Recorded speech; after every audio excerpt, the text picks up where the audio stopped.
Well, they can, first of all, become engaged. I mean, the American public needs to be more educated and more engaged in their political system. Most Americans learn very little about civics in school. Social studies, civics, and government has not been a high priority, as high as certainly math or science or engineering or those kinds of issues. So we need to do a better job of educating young people about their government. And the American people need to engage their political leaders by going to town hall meetings, by letting them know what they think, and by voting on those principles.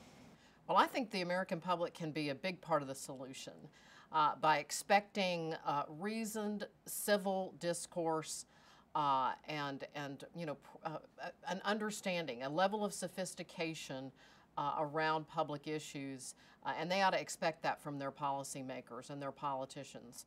Well, first of all, I think Americans can do a lot to reduce partisanship by simply becoming educated on the issues. And I think one way to reduce partisanship is to read more than one newspaper and to do a little channel surfing. Everybody's got a different take on the issues, but Americans would benefit greatly from hearing a number of sides to every argument.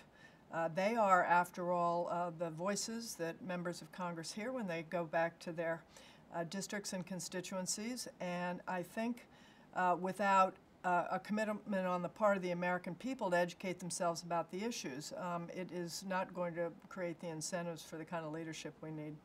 Well, I really do think that people can be involved. I get a sense that some people think that they can't make a difference, and that's really harmful to the country.